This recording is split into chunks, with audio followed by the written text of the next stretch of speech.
As one of the most ambitious crossovers in anime history, Isekai Quartet goes a long way to not only bring out humor that can only be found through the interaction of all these unique characters, but to also delve deep into their individual lore and personal stories.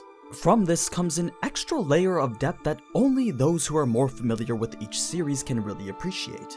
There's plenty of these little Easter eggs that serve as subtle references to the root series of each character. For example, Episode 5 showcased Ainz using the 6th tier magic control weather to bring out a phenomenon that was considered rare in his world, a scene that alludes to the dystopian future that Ainz's former self comes from. Obviously there's a bit more to it than just that, but what I'm getting at is that I think it'd be pretty interesting to highlight more of these, especially if you're someone who only watches the anime. However, we do have to consider that this is a non-canon universe, so some details that are implied in this show might not carry over to the originals, specifically with regards to certain power scaling aspects. But let's start with episode 1, then go from there. Let's begin. With regards to every series other than Overlord, there's a believable situation in which some person in some way would push the button. As for Overlord, given the insane level of caution that Ainz typically possesses, as well as the fact that his subordinates were given orders to not touch the button, the likelihood of someone within Nazarick actually pushing the button are pretty much zero. So tricking Ainz into accidentally pushing the button was probably one of the few ways that this event could come to fruition. Now, in the moments before they teleport, Albedo is giving a brief glimpse into the state of the Baharuth Empire after the events of Season 3. Remember, the Empire had just witnessed Ainz single-handedly eliminate an entire army with a single spell. It was a power so fearsome that many knights had begun to desert the army, leaving the Emperor in a less powerful position both in the eyes of his citizens and the other nations. It also left open the potential for a revolt, a conflict which Ainz may have to step into should Season 4 ever get released. Putting aside the Overlord lore, after being isekai'd to the high school world, Aqua wants to use her Holy Punch to attack Ainz, likely a reference to her God Blow attack, which even though wasn't very effective against the frogs, would probably deal significant damage to any of the undead in Ainz's crew. I mean, it is mentioned to have the ability to purify the target, and although we don't get to see it in action in episode 1, we do get to see just how strong Aqua's powers are in episode 2. Aqua uses her AoE ability, Turn Undead, on Ainz and the Guardians. The reason Ainz thought the spell would be weak is because in the Overlord universe, even someone like the low-level cleric Roberdick is capable of using the spell Turn Undead. If I had to guess, I'd say it's something around the level of tier 2. But clearly that wasn't the case for Aqua. Hers was capable of not only affecting Ainz but also knocking out Sheltier, which to be honest is probably an accurate representation of just how powerful Aqua's holy spells are. I mean, as a goddess, literally all her stats except for luck and intelligence are maxed out, meaning her strength, defense, agility, and whatever else are the most powerful they can be. And as Ainz's natural counter due to his basic undead traits of extreme holy and light-based vulnerabilities, it makes sense that even a basic Turn Undead from her would be able to deal some sort of damage. Here's the thing though, that isn't even Aqua's most powerful spell. Aqua has an even higher level of Turn Undead, which is said to have the ability to purify even a lich. So had she used that spell instead, then I suspect that Ainz would have been in a similar state to Sheltier after. However, the fact that Ainz was able to resist an attack from a holy goddess speaks volumes to his own power. I know we're all well aware that he's OP, but Aqua is also overpowered in her own right, especially against undead. So Ainz resisting god-level holy magic is nothing to simply write off. As for the other guardians, well, all were pretty ready to engage. But the one who Ainz had to stop was Mare.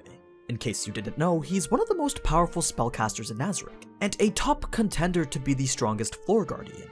But what he's known for the most is his devastating nature-based AoE and support spells. I mean, there's a reason why Ainz typically travels with Mare at his side. So Mare being ready to cast one of his spells likely would have been bad for the entire neighborhood. Switching back to episode 1, in Tanya's flashback, Professor Shugel is having Tanya test a new Operation Orb. Operation Orbs being the tool that allows mages to use their mana to manipulate reality through magic. The orb that Tanya uses in the show is referred to as the Elenium Type 95, a more rare version of the Type 13 standard orb that's a bit more unstable and more likely to explode. The one that Tanya is supposedly testing here is identified as a better version of the Type 97, 2 generations beyond what we've seen in the anime. So it makes sense why she was flying out of control, since the orb she was testing likely had significantly greater magical output than what she was used to. Moving on to episode 2 now. In the beginning, Ainz used what looked to be his Despair Aura ability, which is supposed to cause fear to low-level entities. However, when neither Roswaal nor the others looked to be fazed by the aura, Ainz likely decided to stay on the cautious side and let things be. When Tanya was giving her introductions, Ainz, Demiurge, and Albedo all flinched. The reason they did is because Tanya was about to say the word Teikoku, meaning empire in Japanese. As Nazarick had just finished dealing with the Baharuth Empire, it'd make sense that they'd be wary for any traps set by them, thus their overreaction to the word empire. In episode 3, Demiurge's explanation of the situation is a common occurrence in Overlord, where Ainz allows Demiurge to make up the plan for something with which he has no idea as to what's going on. You see, Demiurge is by far the smartest being in Nazarick, which could arguably make him the smartest person in Isekai Quartet. Though whether his hypothesis on a world barrier is correct or not remains to be seen. His conclusion did inadvertently work to get the other Guardians to behave, while at the same time make Ainz look supremely intelligent as always.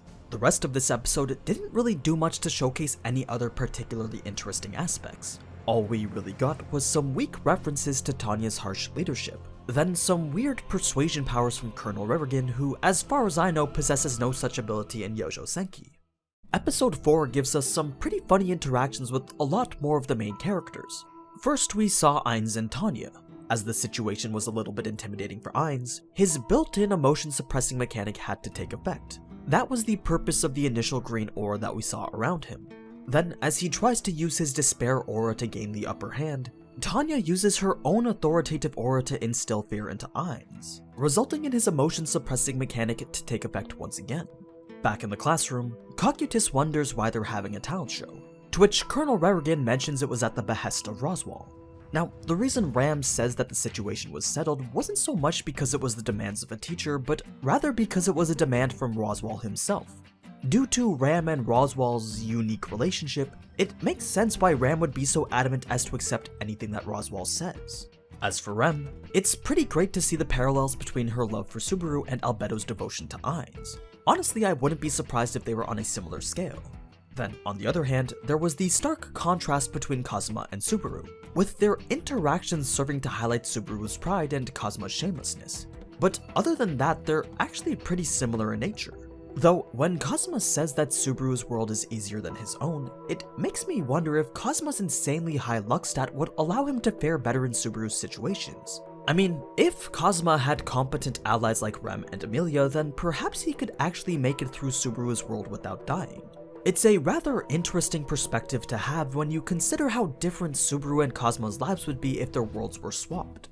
Now, in episode 5, we see Ainz to be fairly embarrassed by Revergan's performance of the Empire's national anthem. It might be a bit of a stretch, but I believe the reason he was so embarrassed was because of how much Revergan reminded him of Pandora's actor. The similarly styled uniform combined with the overly embarrassing situation could have triggered the same sense of humiliation he typically feels when around Pandora's actor. Later on, we get to see Rem's talent. If you haven't seen Re:Zero, then you're probably not aware that both Rem and Ram are demons. Given this demon bloodline, Rem has the ability to enter into what's called her demon form. This results in a horn to manifest, which simultaneously gathers mana and increases her physical abilities.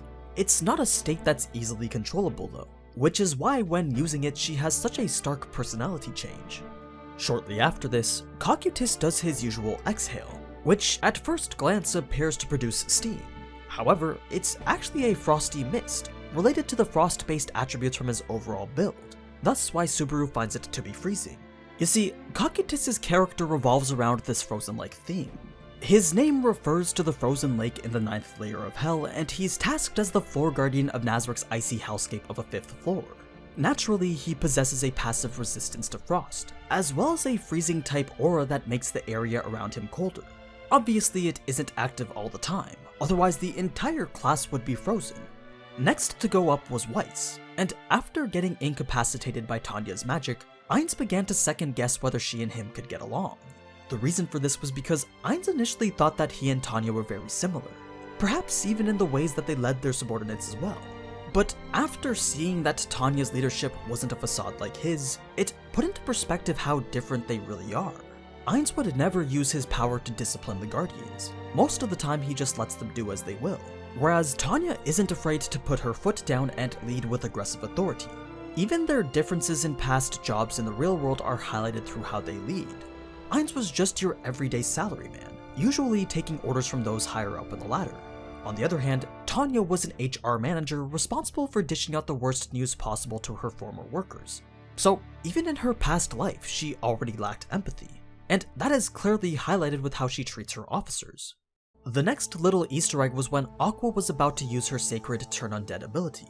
As I mentioned earlier, Turn Undead is the lowest level version of that spell that Aqua possesses. Sacred Turn Undead is more than enough to purify even a lich.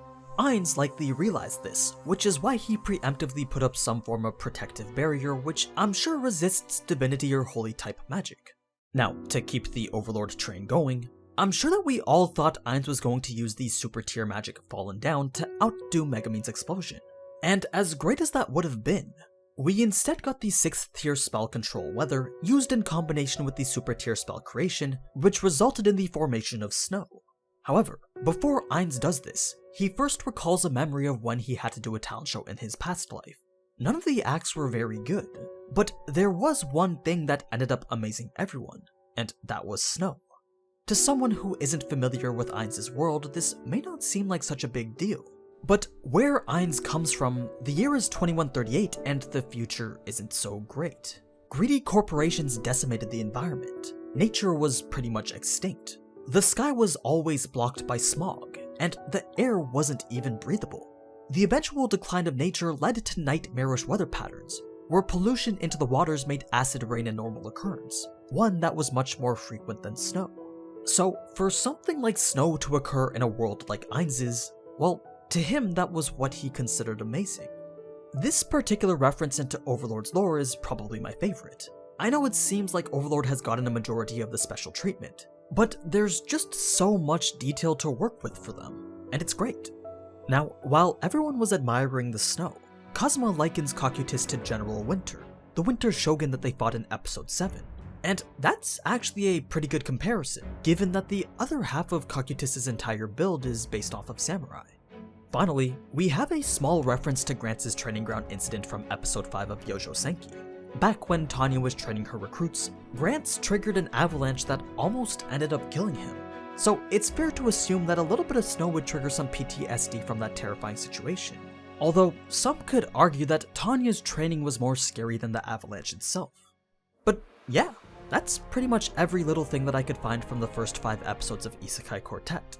Obviously there's a decent amount of speculation, but part of the fun with making this video is trying to connect the scenes in Isekai Quartet to the original series.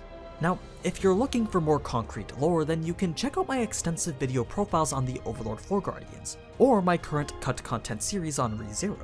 Those contain a lot more details that aren't shown in the anime. Anyway, be sure to leave a like or a comment to let me know if you want to see more Easter eggs. Now, before I go, here's a quick plug for my Isekai merch. You can buy this apparel from the links in the description.